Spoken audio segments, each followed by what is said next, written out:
Hello guys, sa lahat ng mga Live Good affiliates. So, sa lahat ng mga gustong kumita, ang suggest ko lang, ang advice ko lang, huwag po kayo masyadong maiinip. Kailangan consistent kayo. Huwag kayong mag-expect ng income agad kung wala naman kayong activity. Kung may activity naman kayo, huwag kayong maiinip kasi may proseso po yan. Step by step po yan. Hindi po yan basta kikita ka lang. Hindi ho siya simple kasi kung simple ang MLM, sana ang dami na talagang halos lahat ng sumali yumaman.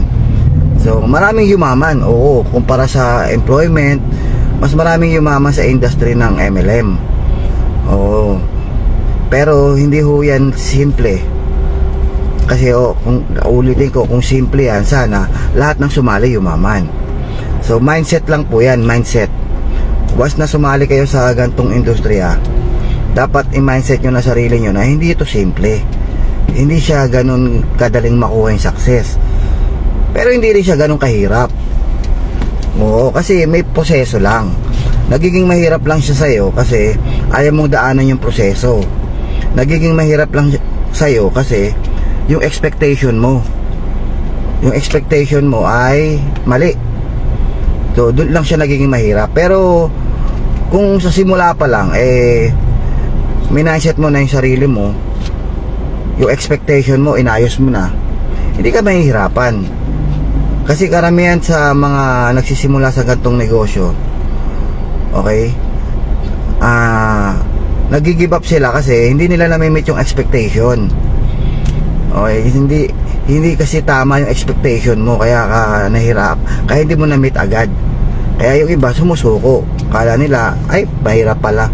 Hindi siya mahirap, hindi mo lang pinaghandaan kasi iba yung expectation mo. Ang expectation mo kikita ng walang ginagawa, yun yung mali. Ang expectation mo lahat ng kakilala mo kikita, sasali, yun yung mali. Mali yung mga expectation niya. Ang expectation mo kahit hindi mo aralin, madali, kikita. So kala mo bedo process, kala mo ganun kasimple. Ang mindset mo, porque naglabas ka na ng puhunan, ang expectation mo dapat kumita ka kasi naglabas ka ng puhunan eh. So mali yun, mali. Kasi kahit anong negosyo po, basta legit business at hindi investment, hindi naman natatapos sa paglalabas ng puhunan yan. Halimbawa, nung ako na lang nagnegosyo ako ng french fries, naglabas po ako ng puhunan dyan, halos 50 mil. Pero hindi ho natatapos dun. Kasi kung hindi ko yan tinatrabaho, kung hindi ako nagtitinda, kung hindi ako nagbabantay sa tindahan ko, kung hindi ako namimili ng stock tuwing umaga, di ba?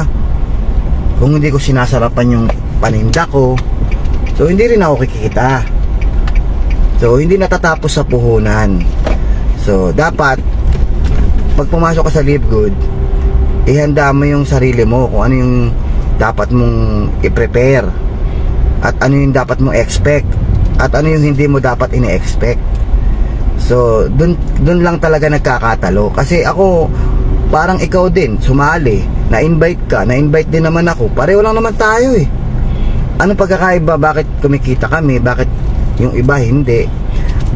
Mali lang talaga sila ng expectation at hindi sila talaga nag-prepare. Tapos maagang sumusuko. Kasi sa network marketing guys, sa panahon ngayon, ang network marketing po ay mas malaki na po ang population natin na nakikreate sa online. Although may offline tayo, may face to face, pero hindi ho mawawala ang online kasi nasa social media pong mga tao ngayon.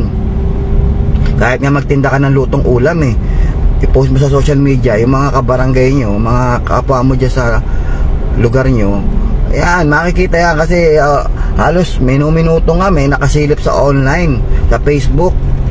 Ayan, kung nasan mata ng tao, doon mo ilagay yung business mo. So sa Live Good, ganun din yan. Sa dapat very visible ka sa online. Ano naman yung dapat mong gawin sa online as a network marketer, as a Live Good?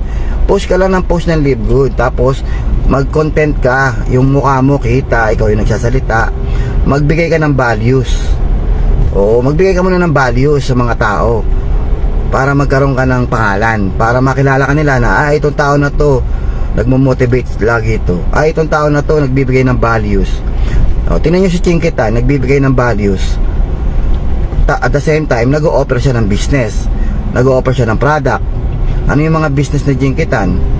Nag-o-offer siya ng yung libro, di ba? Kasi author po siya ng mga libro. Nagbibigay rin po siya ng mga training para sa mga aspiring businessman. Nagbibigay siya ng mga seminar, offline tsaka online. Pero saan siya nakilala?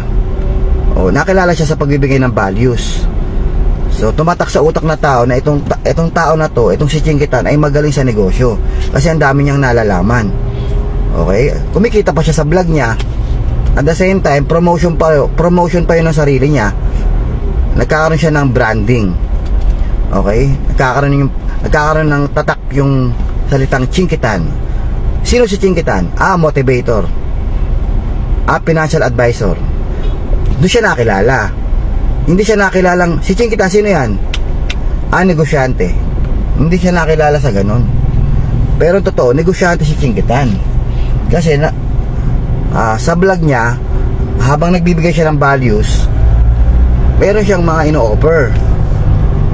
Paminsan-minsan meron siyang vlog na makikita mo yung offer niya about libro, di ba?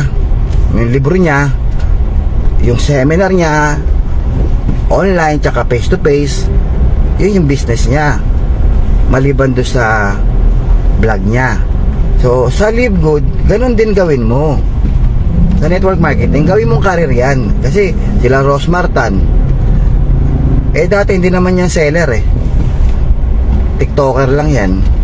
Tapos ngayon seller na siya, may item na siya. Kasi nga nakilala na siya ng tao nakilala na siya, may market na siya, nagtitiwala na yung mga tao sa kanya. Ganun din gawin mo sa Live Good. Hindi yan overnight success. May proseso po yan. Yung expectation nyo na madali ang Live Good, tanggalin nyo na yon. May proseso yan. Parang seller, kung talagang madaling maging seller, diyan ang dami ng, halos lahat ng nag-try ng online selling yumaman. Di ba yung iba nilalangaw yung item kasi nga hindi ka pa kilala, hindi pa pinagtitiwalaan yung ino-offer mo, hindi ka pa kilala Pero subukan mo yung isang taong kilala. Example natin yung mga artista. Hindi na yan kailangan maghirap kasi na-build na nila yung pangalan nila sa pagiging artista pa lang before. So meron na silang edge, yeah? May edge na sila. So tayo, wala din naman tayo sikat So kailangan natin magpasikat. Kailangan mong gumawa ng mga content para makilala ng mga tao. So hindi yan overnight guys, tuloy-tuloy mo yan gagawin. So sa network marketing, isabay mo yung offline. So sabihin na natin after a year, bago nakilala yung pangalan mo, kakabigay mo ng values, kaka-content mo, natatandaan ka na ng mga tao, isang araw magjo-join din yan. Mawala man yung network marketing mo ngayon, sa susunod na company may sasama pa rin sa'yo. Kasi alam nila may values kang binibigay, kaya mo silang tulungan, kaya mo silang i-guide, magaling kang tao, may followers ka na, may nagtitiwala na sa'yo. Kaya pag may nagtitiwala na sa'yo, sigurado magkakaroon ka talaga ng maraming tao pagdating sa network marketing.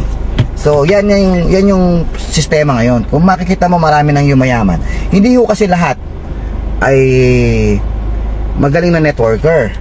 Hindi ho lahat, hindi lahat. Karamihan ho yung sila Coach Fernan, ano yan kaya yan naging Crown Diamond. Ano po yan sa previous company pa lang po, na build niya na yung pangalan niya. Marami na po yung followers ng mga leaders na talaga sumusunod sa kanya kung nasan man siya. So tapos magaling na leader, alam na mga tao niya before na magaling siya mag-handle ng team, magaling siya mag-educate, tapos magaling siyang tumulong, mag-service.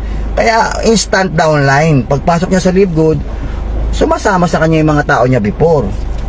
So yun yung ibig ko sabihin. So dapat kung hindi ka galing sa networking industry before, first timer ka magde-networking, gumawa ka ng pangalan sa social media. Gumawa ka ng sarili mong pangalan. As a, sa mentor, nagbibigay ng values. Yun ang gagawin mo ngayon. Nakuha nyo? So, kaya, yun lang siguro. Kasi, pangit naman kung kami-kami lang nandito sa taas. Dapat kasama ka. Kaya tinuturo ko sa inyo. Yung iba kasi tamad, ayaw gawin yung mga tinuturo. Sa face-to-face presentation, naituro ko na yung before.